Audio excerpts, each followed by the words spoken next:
今回は世界遺産にも登録されている白川郷に金沢駅からバスで行った時の動画です。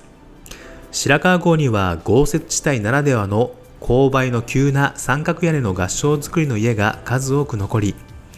一年中どの季節に訪れても日本の古き良き姿として四季を通じて様々な素晴らしい風景が国内外の人々を魅了しています。では、初夏に訪れた白川郷はどんな様子だったのでしょうか。このチャンネルではホテルや観光、海外生活に役立つ動画などをアップしています。もしまだチャンネル登録していない方はチャンネル登録もよろしくお願いします。8時30分、金沢駅西口にある北陸鉄道チケットセンターで8時55分発白川郷行きのバスのチケット1人2600円を購入しました。高速乗り合いバスの4番乗り場で待っていると、白川郷、そして名古屋行きの高速バスがやってきました。金沢を観光しながら、こうしてバスで気軽に白川郷にも行けるのはいいですね。バスは1時間15分走って、10時10分に白川郷バスターミナルに到着しました。観光案内所の方曰く、帰りのバスはいつも混雑するそうなので、帰りのチケットは早めに購入しておきましょう。集落に入ってすぐ目に入ってくるのが白川郷最大規模の合掌造りの民家で、国指定重要文化財にもなっている和田家。この日はたくさんの観光客で賑わっていました。とりあえず展望観光シャトルバスに乗って展望台に向かいます。展望台までは結構長い坂道なので、行きは200円払ってバスで行くのがおすすめです。バスは1時間に1本から3本しかないのでお気をつけください。こちらが展望台からの白川郷の眺めです。今は6月なので緑の中の合掌造り集落がとても素晴らしいですが、冬の雪が積もる合掌造りの景色もとても趣があると思います。展望台の景色を見たら坂道を下って合掌造り集落を散策します。電線も電柱も一本もない合掌造りの家が並ぶ風景は昔の時代にタイムスリップしたようです。道路脇の用水路に流れる水も清流のような綺麗な水が流れています。なので用水路にも大きなニジマスが何匹も泳いでいました。こちらは神田家。江戸後期に宮大工によって10年の歳月をかけて建てられたもので、合掌造り集落の中で非常に高い完成度を誇っている家となっています。この日は残念ながら休館日となっていたので中には入れませんでしたが、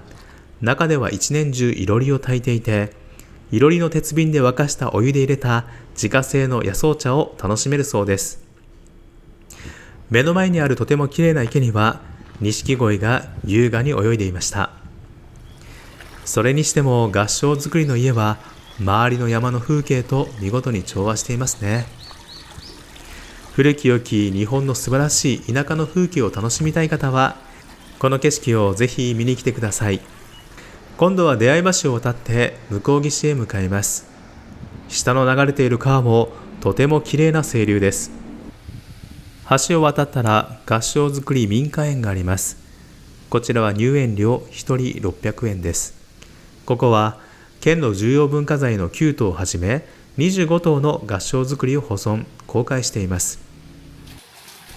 こちらでは昔ながらの水車も力強く回っています。ここでは家の中も見学できるようです。1階では当時の生活の様子が再現されています。2階に登ってまず目に入るのは蚕棚。当時はここで蚕を育てていたみたいですね。ここでは当時の人々の生活の写真なども飾られていて、人々がどんな生活を送っていたのかよくわかります。3階にも登ってみました。ここはとても広い屋根裏になっていて、当時は物置や食料や乾燥庫として使われていたようです。ここからだと合掌造りの急な屋根の傾斜と骨組みの様子などを近くで見ることができました。こちらの家は山下家。白川村に現存する数少ない18世紀に建てられた最古の合掌造りの家だそうです。こちらも実際に家の中を見学できるので入ってみました。とても広い家で部屋にいろりが2つあります。タンスなどもきれいに保存されています。家の中からこうして外の池も見渡せます。こちらは倉庫か炊事場でしょうか。当時の道具がたくさん置かれていました。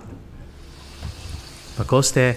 合掌造りの家の中から見る白川郷の景色もいいですね。ここには大きな獅子おどしのようなものがあります。これは何に使うのか、小屋の中を覗いてみると、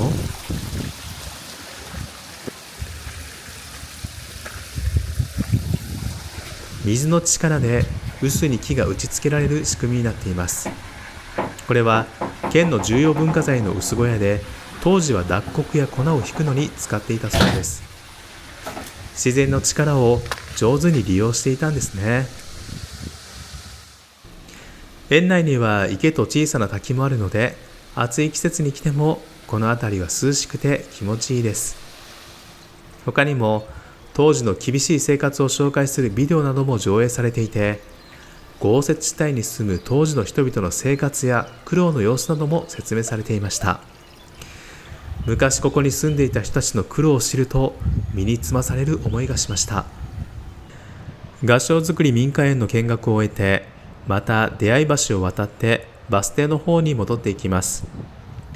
白川郷にはところどころこうした田んぼがあって、毎年白川村の人たちが田植え歌に乗せて手で田植えをされるそうです。こうして白川郷は実際に人々が生活しながら美しい合掌造りの集落を守っているんですね。白川郷では様々な合掌造りの家があって、写真を撮りたくなる場所もたくさんあるので、気がつくとあっという間に時間が経過していました。バスの発車時刻が近づいてきたので、売店で焼きおにぎりとメンチカツを食べながら小走りでバス停に向かいました。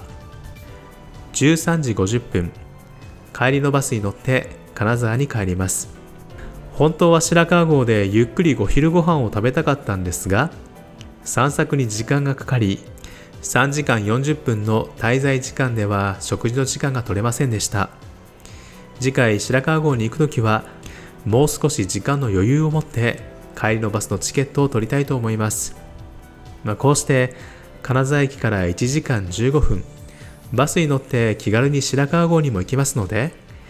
金沢に宿泊するけど白川郷も観光したいという方には大変おすすめです。今回の動画は以上です。動画が良かった方、参考になった方はいいねボタンもよろしくお願いします。では今回も最後までご視聴ありがとうございました。